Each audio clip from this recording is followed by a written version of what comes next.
नमस्कार, टर्निंग भारत में आपका बहुत बहुत स्वागत है। आज हम बात करेंगे उत्तर प्रदेश की। उत्तर प्रदेश में कानून व्यवस्था की बात जब भी होती है तो लोगों को लगता है कि अगर कोई गलत करता है, जो आपराधिक किस्म का आदमी है वो सहम गया है, डर गया है, मगर ऐसा नहीं भी। ढोडई गांव है पूर्वा माजरे और वहाँ पे एक थाना है जिसका नाम है कोहरा। कोहरा में जिस तरह से एक हंगामा हुआ है, दो पक्षों में लड़ाई हुई है, उसको देखकर यही कहा जा सकता है कि वाकई सब कुछ ठीक नहीं चल रहा है। और कानून नाम की अगर कोई चीज होती तो दिन दहाड़े जब घर में पुरुष नहीं हो और सिर्फ महिलाएं हो, उसके बाद गुंडागर्दी करने वाले लोग सामने से आते हैं, दीवार तोड़ देते हैं, जेवर लेके भाग जाते हैं, 1.5 लाख रुपए लेके गायब हो जाते हैं। ऐसे में क्या समझा जाए?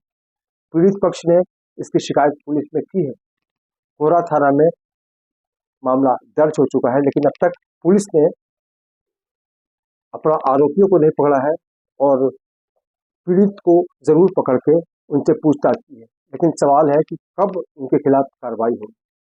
इस मामले में जो भी पीड़ित ने कहा है, पहले हम उसको देख लेते हैं। क्या नाम है आपका? राजकुमार वर्मा। कहाँ के रहने वाले हो? ग्राम पूरे ढुंढई, कोहरा, महमदपुर, जनपद अमेठी। क्या मामला है? हमारे यहाँ दिनांक 16 मार्च 2025 को रात्रि 9 बजे अर्जुन वर्मा और साहबदास वर्मा बाहर से बुलाए अज्ञात कम से कम 20 से 25 लोगों को बुलाकर हमारे घर में तोड़ फोड़ और लूटपाट, घर के अंदर घुसकर तो हमारा घर के सामने डीजे खड़ा था उसको तोड़ फोड़ किया, घर के अंदर गेट को तोड़कर और घर के अंदर तोड़ फोड़ लाइट का बोर्ड, लाइट का मीटर, और उसके बाद हमारे भाई की शादी 23 फरवरी 2025 को हुई थी। हमारी भाभी का गहना और 1.5 लाख रुपए लेकर चले गए। उसके बाद में बाहर से बुलवाए हुए तो आदमियों को लेकर हमारी खाते में काटा संख्या 815 में बनी 7 फीट दीवार को गिरा कर चले गए हुए हैं। आए दिन हमको धमकियां देते रहते हैं। और आरती विश्वकर्मा करके एक लड़की है, वो अर्जुन की बहन है, और वो हमें झूठा आरोप 376 केस लगवाने के चक्कर में, फालतू केस लगवाने के चक्कर में कहती रहती है गांव में घूम घूम कर कि हम इनको फंसवा देंगे, किसी न कैसे भी करके फंसवा देंगे। 16 मार्च को साहबदास और अर्जुन के द्वारा बाहर से बुलाए गए 15 से 20 अज्ञात लोगों के हमें जान से मारने की नीयत से आए हुए फायरिंग भी किए थे।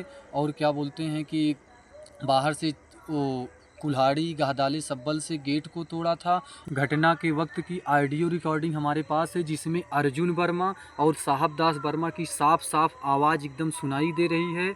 और क्या बोलते हैं, अगर उस दिन हम छिपे न होते तो हमारे ऊपर जानलेवा हमला की नीयत से आए थे।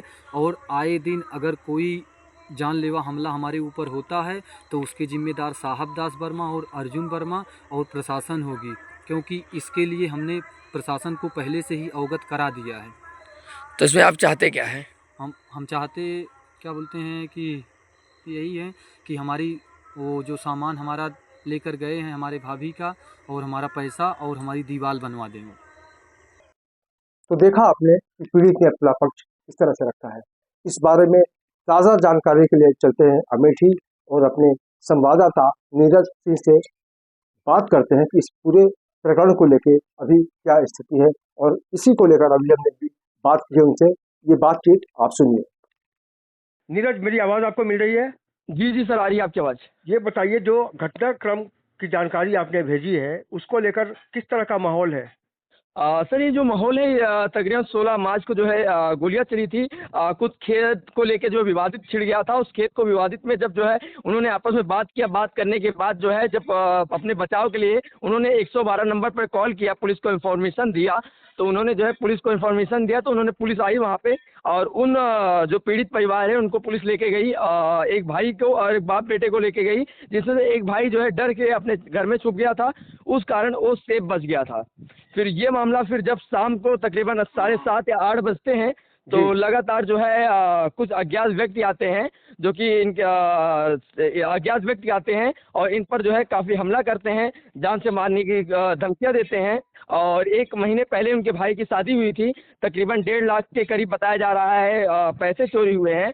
और जो है जो शादी में मिले ज्वेलर्स होते हैं वो सभी जेवरात चोरी हुए हैं और काफ़ी उनके जो शादी में मिले सामान होते हैं सभी सामान को तोड़-फोड़ कर दिया गया है।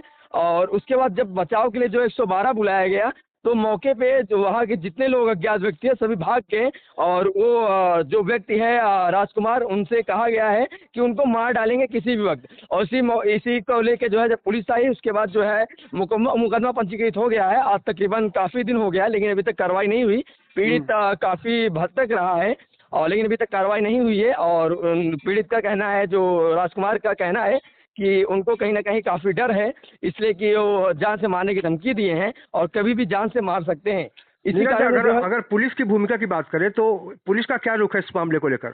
आपने सर कहा कि पीड़ित लोगों को ही पुलिस उठा के ले गई थी।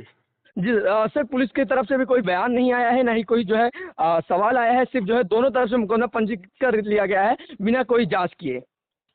लेकिन अगर हम योगी सरकार की बात करें तो अक्सर ये कहा जाता है कि अब कानून के सामने कोई टिक नहीं पाएगा और अपराधी प्रवृत्ति के जो भी लोग होंगे उनके खिलाफ कड़ी कार्रवाई की जाएगी। बुलडोजर की भी घटना हमने देखी, तो क्या आपको लगता है कि वाकई योगी सरकार इस घटना को संज्ञान में लेगी? सर अगर देखा जाए तो इस मामले को संज्ञान में लेने की बहुत ज़रूरत है, इसलिए कि जब कहीं भी अपराध होते हैं तो बुलडोज़र सबसे पहले उत्तर प्रदेश के मुख्यमंत्री जी का चलता है। लेकिन अभी इस वक्त बुलडोज़र का कोई आशा नहीं जताया जा रहा है कि बुलडोज़र चलेगा। इसलिए लगातार जो है ऐसे जो आपराधिक जो घटना को अंजाम दिए हैं और इसके पहले भी कई मुकदमे में शामिल हैं। शराब हुआ, चोरी हुआ, मर्डर हुआ, ऐसे कई तमाम जो है केसेस में शामिल हैं और वो जेल भी जो है अपराधी काट के आए हैं। और इससे कहीं न कहीं डर लग रहा है कि पुलिस की तरफ से कोई जो है विशेष कार्रवाई नहीं की जा रही है। तो इस तमाम जानकारी के लिए आपका बहुत बहुत शुक्रिया। इस बातचीत के बाद सवाल ये उठता है कि क्या आरोपियों के खिलाफ पुलिस कार्रवाई करेगी? कोहरा थाना में मामला जा चुका है और अभी तक योगी सरकार से जो उम्मीद की जाती है उसकी कमी बनी हुई है। ऐसे में आने वाले दिनों में अगर योगी सरकार संज्ञान लेती है तो जाहिर है बुलडोजर यहाँ भी आ सकता है, लेकिन फिलहाल इसका कोई अभी वक्त निश्चित कब होगा ये कहा नहीं जा सकता। तो ऐसे में उत्तर प्रदेश में इस तरह की घटनाएं जब सामने मौजूद होती हैं तो कहा जा सकता है कि कानून व्यवस्था को लेकर अभी पुलिस को और भी कड़ी मशक्कत करनी पड़ेगी ताकि इस तरह की घटना की पुनरावृत्ति न हो।